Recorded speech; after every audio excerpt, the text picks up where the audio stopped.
À la soirée, ma femme a essayé de m'embrasser. Je n'ai pas envie de sentir le goût de ton amant, ai-je répondu. Je ne me souviens plus de l'émission qui passait sur la télé en sourdine. Le seul son dans ce salon faiblement éclairé était la fin de sa phrase. Je m'ennuie, c'est tout, Andrew. Elle l'a dit si nonchalamment, comme si elle commentait la météo, mais je jure que j'ai eu l'impression qu'elle avait plongé la main dans ma poitrine pour abaisser le disjoncteur. L'ennui. Kara était assise là, recroquevillée dans le coin de notre canapé sectionnel marron, les jambes repliées sous elle comme si de rien n'était. Sa voix avait ce ton léger et indifférent qu'elle utilisait quand elle voulait dire quelque chose de cruel sans en assumer le poids. L'ennui, ai-je répété prudemment, en posant mon verre sur la table basse. Tu parles du dîner, de l'émission, ou de ta vie? Elle n'a pas bronché. Je ne sais pas, Andrew. Tout, cette routine, nous, toi? Je ne le disais pas comme une attaque, mais tu savais que ça en aurait l'effet, ai-je dit, ma voix plus basse maintenant. Elle a levé les yeux au ciel et a esquissé un petit sourire amer. Je n'ai plus le droit de dire ce que je ressens maintenant. Oh, tu peux dire tout ce que tu veux, ai-je répliqué. Mais ne fais pas l'étonner quand le poids de tes mots finit par atterrir. Quelque chose a changé dans sa posture. Sur la défensive maintenant, les bras croisés, le regard fuyant. Je ne te blâme pas, a-t-elle marmonné. Je suis juste fatigué d'avoir l'impression que chaque jour est le même. Tu vas au travail, je vais au travail, on mange, on dort, et on recommence. Alors, tu veux de l'excitation, ai-je dit. Tu veux des feux d'artifice, ou peut-être un autre homme. C'était un couteau lancé dans le noir, mais il a atterri près de quelque chose qu'elle n'était pas prête à admettre. Kara s'est levée d'un bond du canapé. Ce n'est pas juste. Non, ai-je dit, me levant aussi, lentement et délibérément. Ce qui n'est pas juste, c'est de jeter le mot ennui à la figure d'un homme qui a bâti une vie avec toi brique par brique. À ton avis, ça coûte quoi, l'ennui, Kara? Parce que moi, ça me coûte tout. Elle a pris une inspiration tremblante. Je n'ai jamais dit que je ne t'aimais pas, tu l'as dit sans le dire. Je n'ai pas crié. Je n'ai rien jeté. Mais ma voix, basse, stable, contrôlée, l'a fait reculer plus que n'importe quel cri ne l'aurait jamais fait. Tu n'as pas le droit de faire flotter l'ennui dans la pièce comme un parfum et de prétendre que ça ne pue pas, ai-je dit. Sa bouche s'est ouverte, mais aucun mot n'en est sorti. Au lieu de ça, elle a pivoté, a attrapé son téléphone sur la coudoir et est montée à l'étage en trombe. Chacune de ses marches grinçait sous le poids de tout ce qui n'avait pas été dit. La porte d'entrée n'a pas claqué, mais son silence était plus assourdissant que n'importe quel adieu. Je suis resté là, à fixer le calme. La télé vacillait. Les murs retenaient l'écho de la vie que nous avions construite. Des photos d'un mariage à Boulder, des vacances à Breckenridge. 2 vélos appuyés dans le couloir que nous n'utilisions plus jamais. Je me suis laissé tomber lentement sur le canapé et j'ai expiré. Voici ce que vous devriez savoir sur moi. Je m'appelle Andrew. Je suis un homme de chiffres, analyste de système pour une entreprise de taille moyenne au centre-ville de Denver. 38 ans. Calme, prévisible. Je sors les poubelles le jeudi, j'arrose les plantes tous les samedis matins. Je n'oublie pas les anniversaires et je n'élève la voix que pour encourager les Broncos.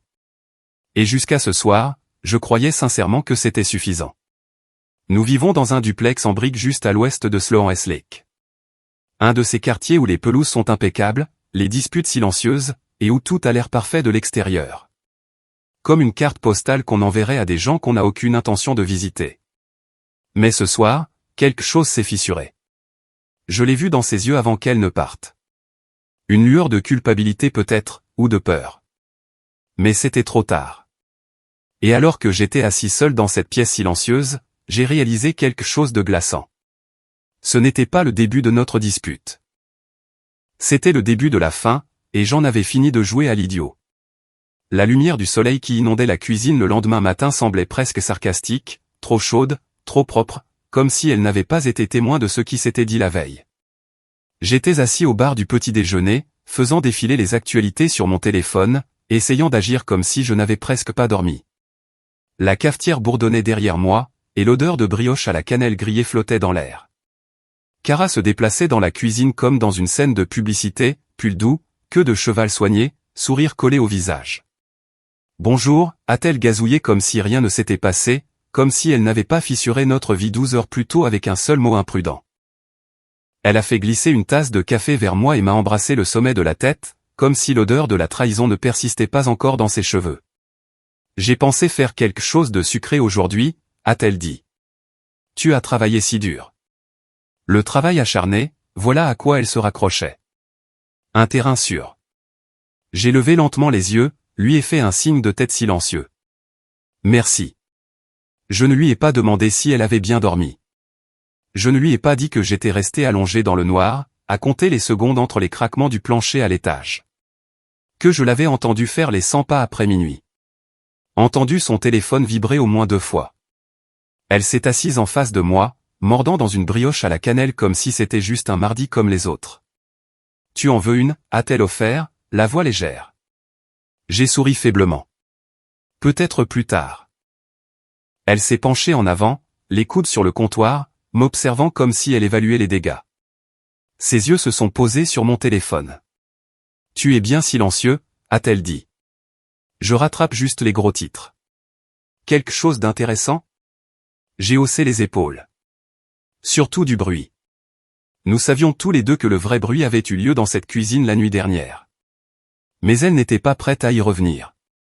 Elle voulait une table rase, une matinée de faux-semblants. Mais mon silence n'était pas un faux-semblant. C'était de l'observation.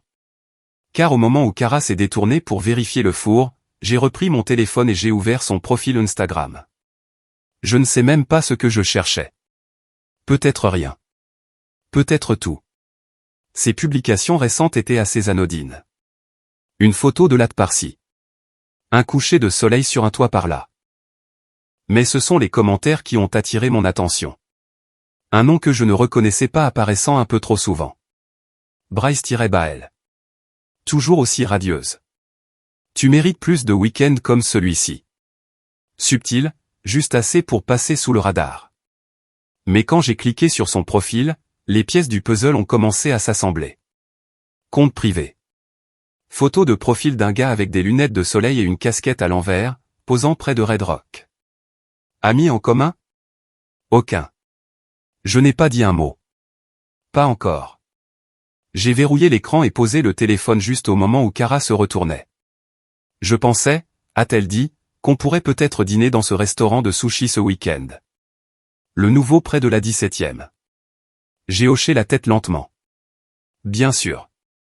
Ses épaules se sont légèrement détendues, comme si elle pensait que la paix tenait, mais quelque chose dans ses yeux la trahit. La façon dont elle scrutait mon visage à la recherche d'indices. La façon dont son sourire se réinitialisait sans cesse.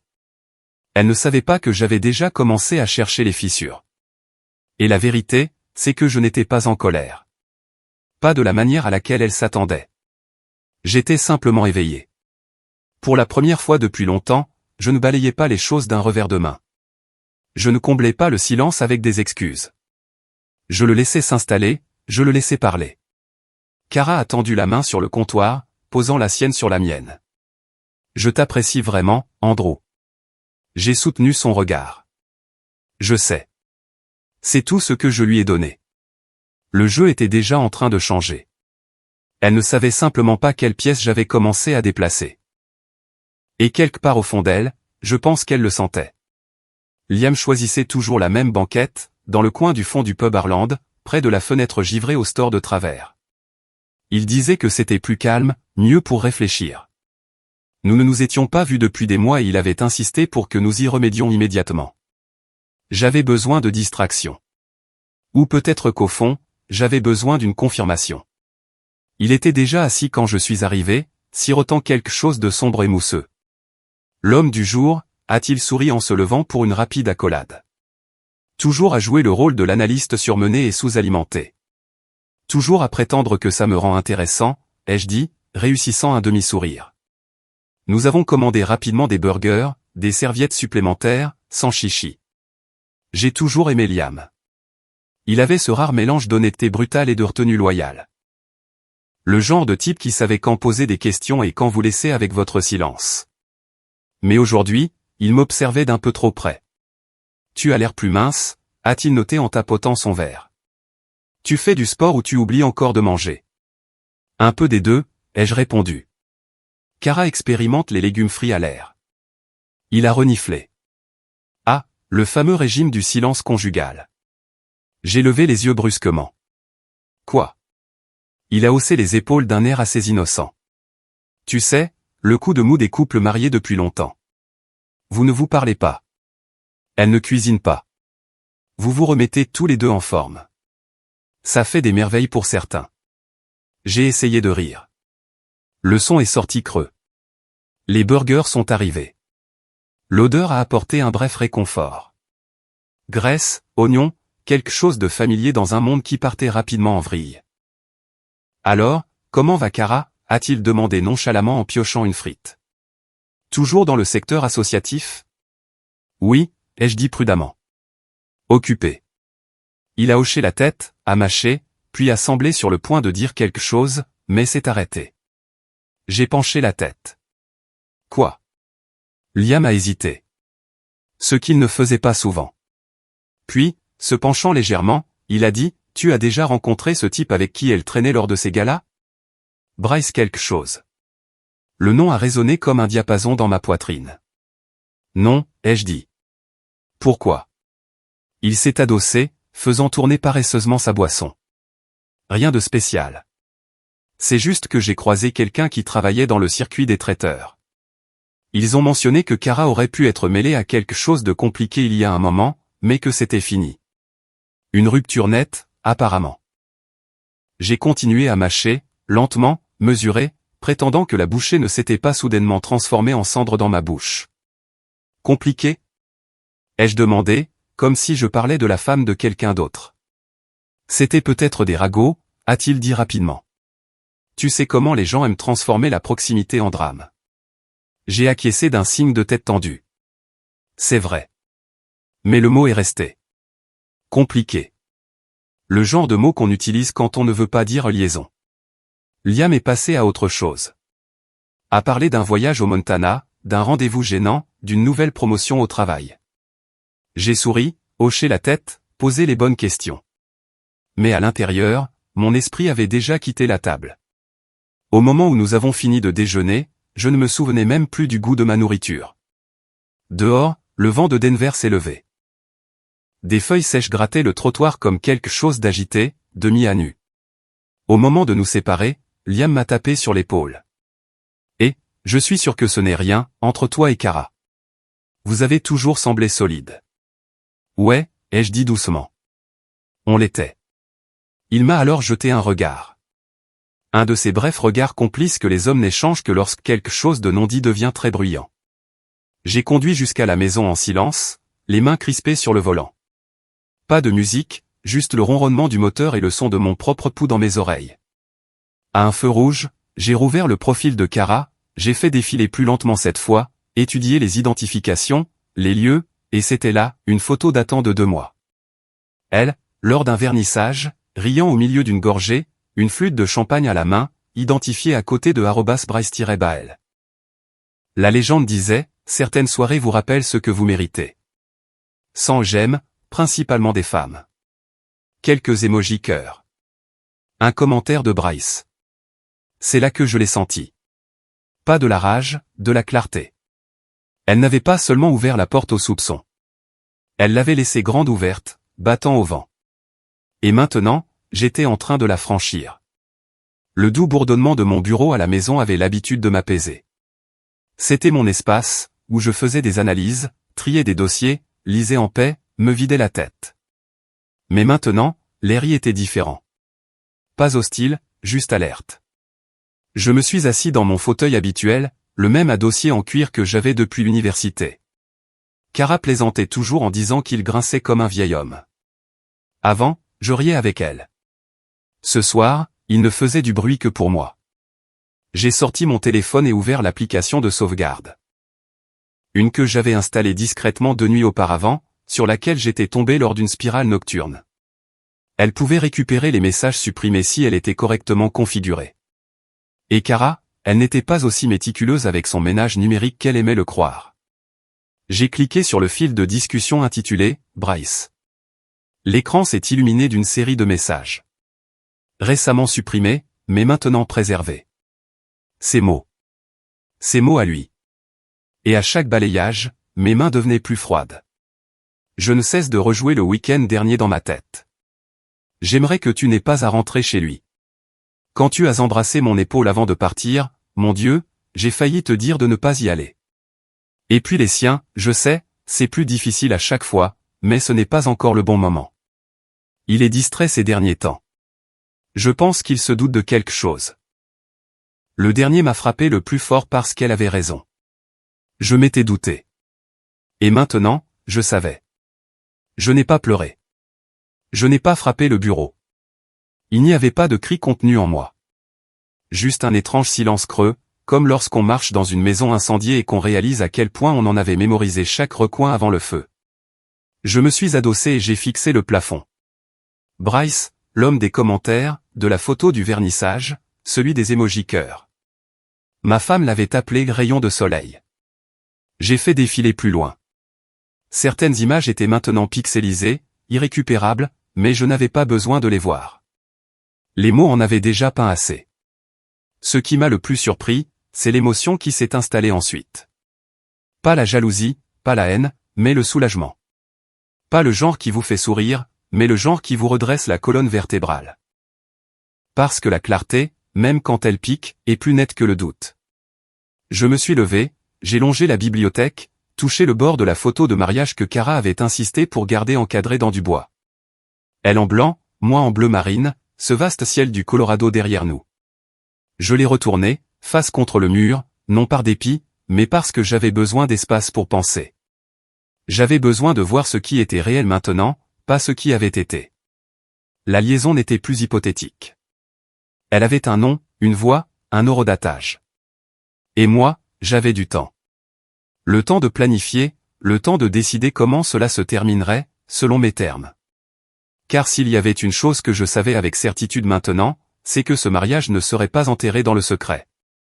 Il se terminerait avec dignité. Et quand ce moment viendrait, elle me verrait non pas comme l'homme qu'elle pensait pouvoir tromper, mais comme celui qu'elle n'avait jamais vraiment compris. Je n'ai pas mentionné les messages. Ni cette nuit-là, ni le lendemain matin.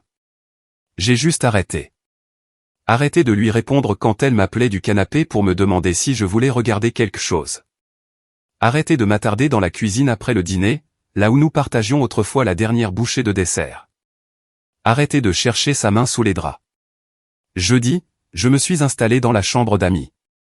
Sans explication, sans dispute, juste mon oreiller, ma couverture et mon ordinateur portable, déplacés. Cara n'a pas demandé pourquoi. Elle a juste fixé la porte ouverte, la bouche légèrement entr'ouverte, comme si la question y vivait, mais que sa fierté refusait de la laisser respirer. Je rentrais toujours à la même heure chaque soir. Je rinçais toujours ma vaisselle, me mettais toujours en survêtement, travaillais toujours tard sur l'ordinateur comme je l'avais toujours fait. Seulement, maintenant, le silence entre nous avait un poids différent. Avant, c'était juste le calme de la routine, deux adultes coexistants. Maintenant, c'était un mur, et elle le sentait. Je la regardais le sentir. Elle a essayé de passer par-dessus, comme elle l'avait toujours fait. Elle passait la tête dans mon bureau et demandait si je voulais du thé, le ton désinvolte, le sourire doux. Je levais les yeux de mon écran. Non, merci. Elle restait une seconde de plus, comme si elle s'attendait à ce que je cède, à ce que je la regarde comme avant. Mais je ne l'ai pas fait. Pas parce que j'étais en colère, mais parce que ça ne m'intéressait plus. Je disais toujours au bonjour. Je tenais toujours la porte quand nous quittions la maison en même temps. Je remplissais toujours la carafe Brita quand elle était vide. Mais je ne lui donnais rien d'autre. Ni mes histoires, ni ma chaleur, ni mon regard. Et ça, je pense, était pire que la rage. Le charme de Cara avait toujours fonctionné dans le chaos. Elle savait comment pleurer d'une manière qui lui valait le pardon. Savait comment toucher mon bras juste assez longtemps pour me faire douter de ma colère. Mais avec le silence, avec la distance, elle n'avait aucune prise. Je remarquais qu'elle faisait plus souvent les 100 pas maintenant. Elle s'attardait plus longtemps devant les miroirs, ajustant ses vêtements même quand nous n'allions nulle part. Elle mettait du parfum pour cuisiner des pâtes. Elle allumait des bougies pendant le dîner, même si nous ne nous asseyions plus à table ensemble. Un soir, elle a préparé un steak exactement comme je l'aimais. Saignant, beurre au romarin, haricots verts croquants. Elle l'a dressé magnifiquement. J'en ai mangé la moitié, j'ai dit merci, et je suis retourné à mon ordinateur portable. Je n'ai pas mentionné son goût, ni complimenté l'effort. Je l'ai entendu débarrasser la vaisselle tranquillement, seule dans la cuisine. Elle n'avait jamais eu à mériter mon attention auparavant. Maintenant, elle ne pouvait même plus l'acheter. Et pourtant, je n'ai rien dit sur Bryce, rien sur les textos, rien sur les minuscules vérités érodées qu'elle essayait de colmater avec des brioches à la cannelle et des bougies parfumées. Parce que je ne cherchais pas la dispute. Je cherchais quelque chose de plus lent, de plus profond. Un règlement de compte, non pas crié, non pas claqué, mais vécu. Et chaque minute où je ne la regardais pas comme avant, ce règlement de compte grandissait. Je n'avais pas prévu de changer. Pas vraiment. Ça a commencé avec une salle de sport près de mon bureau. Rien d'extraordinaire, juste un endroit avec de vieux poids en fonte, des néons, et une vague odeur de métal et de sueur. Le genre d'endroit où personne ne se soucie de la musique qui passe ou si votre t-shirt est assorti à vos baskets. Je me suis inscrit un soir après le travail, j'ai payé pour 6 mois d'avance. Le lendemain matin, j'y étais à 6h15. Tapis de course d'abord, puis musculation. Rien d'héroïque, juste du mouvement. La première semaine, mon corps était endolori comme il ne l'avait pas été depuis des années. La deuxième semaine, les courbatures sont devenues autre chose, du carburant. J'ai commencé à mieux dormir, à penser plus clairement, à respirer plus profondément. Je me rasais plus souvent. J'ai acheté 2 nouvelles chemises, coupe slim, bleu foncé et anthracite. Simple, net. J'ai remplacé les baskets que Cara m'avait offertes pour Noël. Celles que j'avais portées jusqu'à ce que les semelles soient plates. Une nouvelle paire, noire avec des finitions blanches impeccables. Ce n'était pas de la vengeance. C'était une réappropriation. Quelque chose que Cara a immédiatement remarqué. Elle m'a observé depuis la cuisine un matin alors que je lassais mes nouvelles chaussures et ajustais le revers de mon jean. Sa voix est venue, légère, de l'autre côté de l'îlot en granit. Tu es très élégant ces derniers temps. Je n'ai pas levé les yeux. Merci. Elle a réessayé. C'est pour une occasion spéciale? Aucune occasion. Juste la vie, aurais-je voulu dire. Juste vivre enfin comme si j'avais de l'importance pour moi-même. Je voyais la façon dont ses yeux s'attardaient quand je passais devant elle maintenant. La pose subtile, la façon dont elle clignait des yeux un peu plus lentement, comme si elle recalibrait une image familière qui ne correspondait plus. Un soir, elle est entrée dans la chambre d'amis alors que je parcourais des articles sur ma tablette. « Tu t'entraînes ?» a-t-elle dit doucement, appuyée sur le cadre de la porte comme si nous étions des étrangers dans une soirée. J'ai hoché la tête. Un peu. Tu as l'air en forme. J'ai croisé son regard brièvement. Je me sens en forme. Ses épaules se sont légèrement affaissées. C'est super. Ce n'était pas une conversation de salon. C'était de la curiosité déguisée en politesse. Parce que ce n'était pas l'homme qu'elle avait conditionné à orbiter autour de ses besoins. Ce n'était pas le mari tranquille qui oubliait de couper les fils qui dépassaient de son col. C'était quelqu'un de mesuré, de posé, qui ne la poursuivait plus. La maison a commencé à sembler différente aussi. Nos routines ont dérivé. Je partais tôt, rentrais tard. Parfois, je prenais le chemin le plus long pour être seul un peu plus longtemps. La vue depuis la 23e rue vers la ligne d'horizon de la ville. L'odeur de pain dans l'air matinal. Le pouls dans mes poignets me rappelant que j'étais vivant. Cara a essayé de se recalibrer, mais sa boussole s'affolait. Un soir, je l'ai trouvé qui m'attendait à la porte, les cheveux lâchés, portant le chemisier vert qui, selon mes dires d'autrefois, faisait ressembler ses yeux à du verre de montagne. « Tu es en retard ?» a-t-elle dit avec un sourire. « Non, je ne suis juste plus en avance. » Elle n'a pas su quoi répondre à ça, alors elle a laissé le silence répondre pour elle. À l'intérieur, la maison était impeccable. Bougies allumées à nouveau, musique douce, une playlist de jazz qu'elle savait que j'aimais. Mais l'atmosphère ne m'invitait plus. Elle essayait de m'attirer, mais échouait. Parce que quelque chose avait changé, et pas seulement dans ma façon de m'habiller ou de bouger. C'était dans ma façon de me tenir plus droit, de parler moins, d'écouter plus. Et surtout, dans le fait que je n'avais plus besoin d'être désiré par elle. Cara avait autrefois tenu les ficelles. Maintenant, elle ne savait même plus où se trouvaient les nœuds. Et moi, je les défaisais tranquillement. Ça a commencé doucement. Elle a fait des lasagnes un mardi soir. Pas celles du supermarché, les vraies. Couches de ricotta et de basilic frais, comme ma mère les faisait avant que son arthrite ne s'aggrave. Cara n'en avait pas cuisiné depuis des années. Elle disait que c'était trop lourd. Mais elles étaient là, fumantes sur le comptoir quand je suis entré.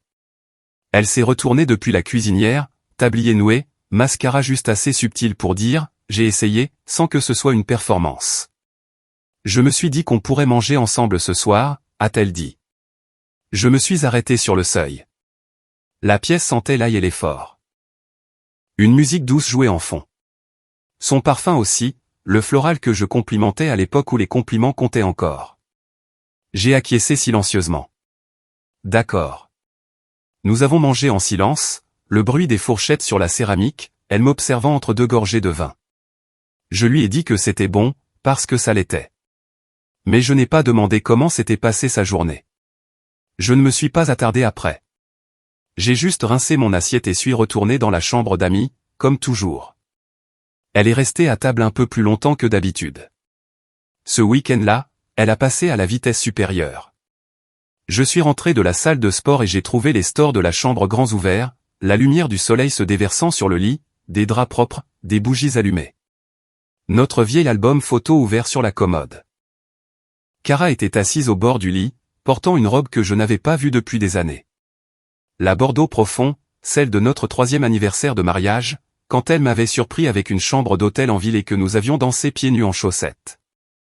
Elle m'a regardé avec ce demi-sourire qu'elle arborait quand elle savait qu'elle avait capté mon attention. Je me suis dit qu'on pourrait peut-être parler ce soir, a-t-elle dit. Juste nous. Je me suis appuyé contre le cadre de la porte, une serviette autour du cou, la sueur encore en train de sécher. De quoi parlerions-nous? Elle a scié. De nous. Il n'y a pas de nous en ce moment, Cara, ai-je dit. Pas cruellement, juste factuellement. Elle s'est levée lentement. On a déjà eu des saisons difficiles. Ce n'est pas une saison, ai-je dit. C'est une tempête que tu as invitée. Elle a tressailli. Juste un peu, mais c'était suffisant. Je suis passé devant elle, j'ai ouvert le tiroir de ma commode, j'ai sorti des vêtements propres. Quand je suis revenu, elle était toujours là, debout, les yeux brillants, mais les lèvres serrées. Cette nuit-là, elle a fait le lit avec un soin particulier. Elle a posé son téléphone écran vers le bas, allumé la bougie à la lavande et enfilé une robe de chambre en soie qu'elle portait quand elle voulait être touchée sans avoir à le demander. Elle est venue à ma porte vers 22 heures. Je n'ai pas répondu. Elle a frappé une fois, doucement, avec hésitation. « Andrew, je peux entrer ?» J'ai attendu un instant, puis un autre. « Non, ai-je dit. » Silence, puis le bruit de ses pas s'éloignant dans le couloir. J'ai entendu la porte de la chambre se fermer doucement, le verrou s'enclencher une seconde plus tard. Le lendemain matin, elle avait posé une tasse de café chaud sur le comptoir de la cuisine avant même que j'y mette les pieds. 2 sucres, un trait de lait d'avoine, exactement comme j'aimais avant. Je n'y ai pas touché. Elle a finalement parlé alors que j'attrapais mes clés. « Je sais que tu es en colère. » Je me suis tourné vers elle, une main sur la poignée de la porte. « Non. Si j'étais en colère, tu aurais encore un terrain où te tenir. »« Qu'est-ce que je suis censé faire ?» a-t-elle murmuré. « Ressentir, ai-je dit. La distance, le froid, la conséquence. » Ses lèvres se sont entr'ouvertes, mais aucun mot n'est sorti. Juste un léger tremblement dans sa mâchoire. Je suis sorti, la laissant dans une cuisine qui sentait les secondes chances et le pain grillé brûlé. Et derrière moi, pour la première fois, je l'ai entendu pleurer. Pas les sanglots bruyants et dramatiques qu'elle utilisait autrefois comme une arme dans nos disputes, mais le genre silencieux. Celui qui vient quand la personne en face de vous n'a plus besoin de vos excuses.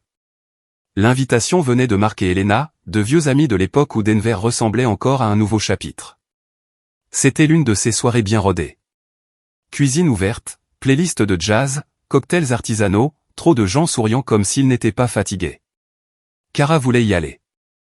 Elle disait que ce serait bien d'être vus à nouveau ensemble.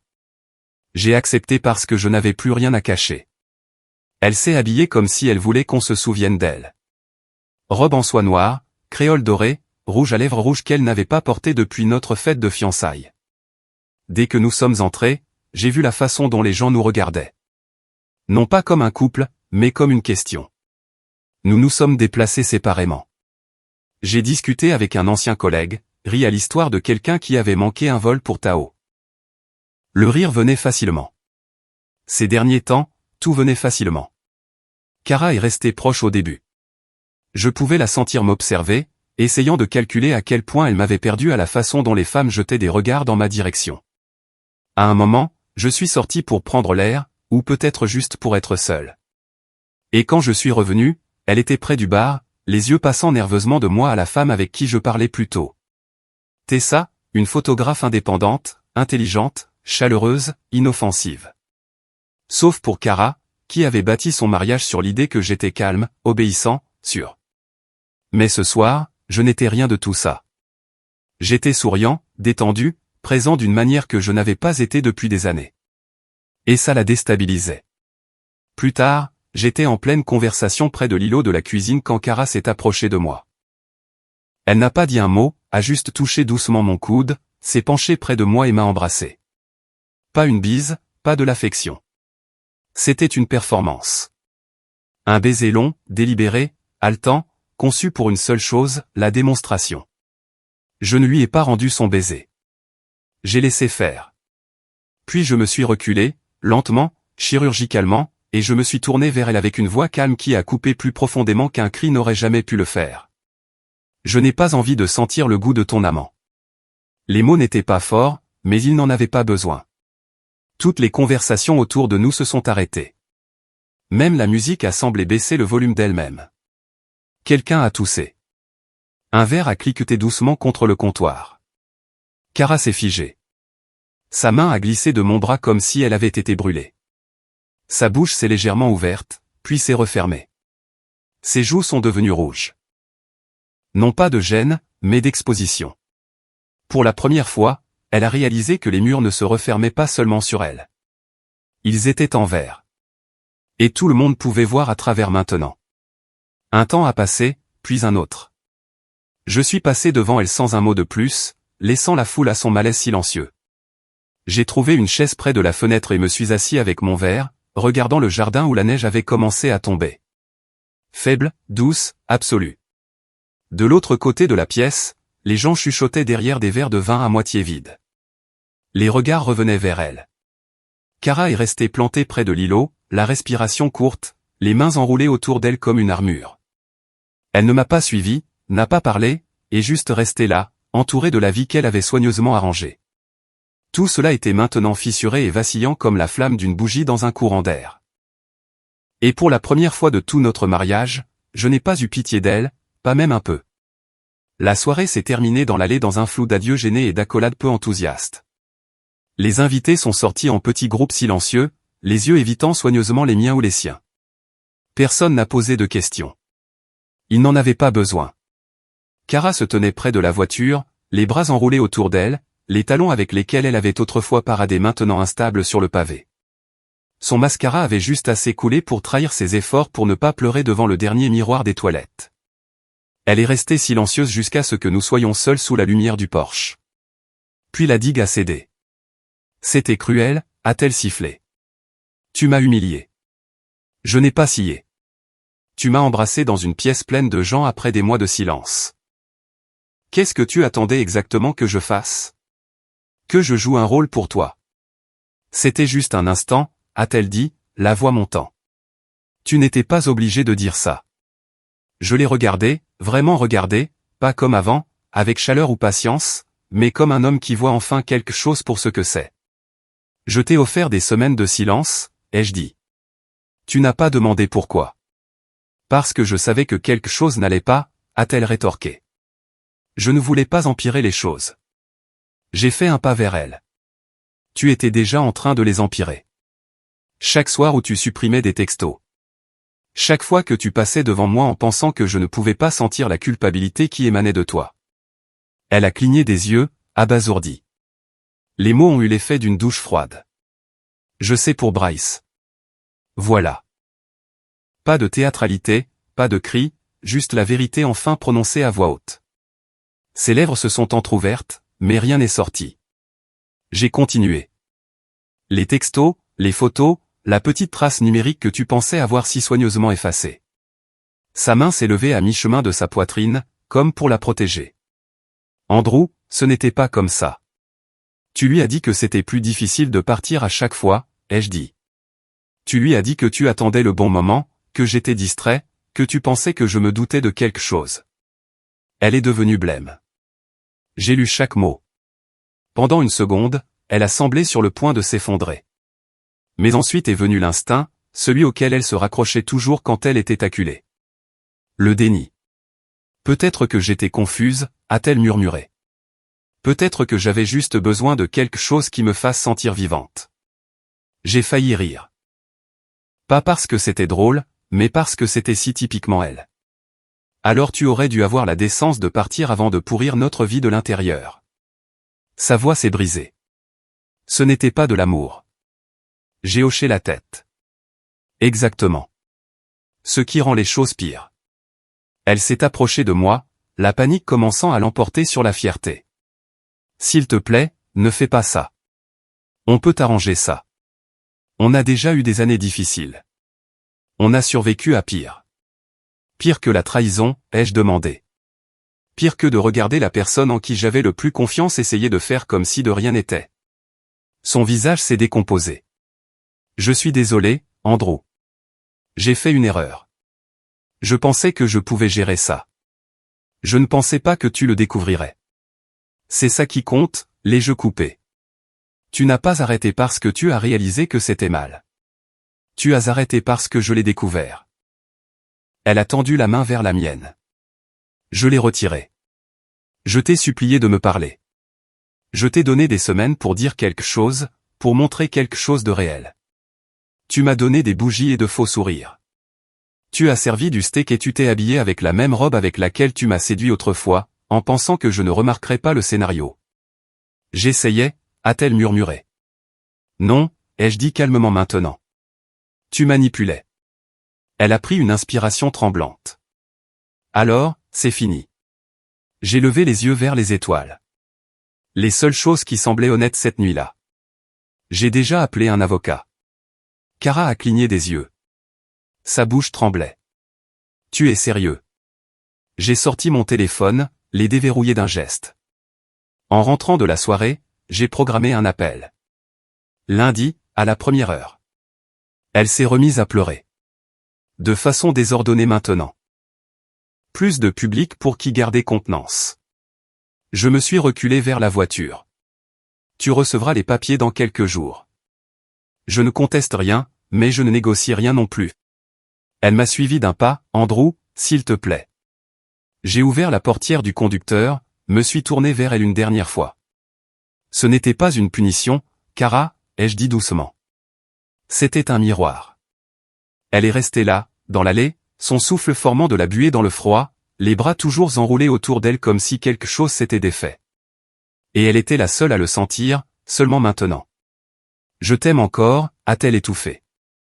Je sais, ai-je répondu. C'est ce qui rend tout ça si triste. Puis j'ai fermé la portière et je suis parti. Sans claquement, sans dernier regard, juste le bruit du gravier sous les pneus et un poids qui ne m'appartenait plus. Le palais de justice sentait le vieux papier et la résignation. Je suis arrivé 10 minutes en avance, portant un costume anthracite sans cravate, rasé de près, posé. Je n'avais rien apporté d'autre qu'un dossier en cuir et le genre de clarté qui ne pose plus de questions. Kara était déjà là. Elle était assise 2 rangs devant, tripotant la lanière de son sac à main.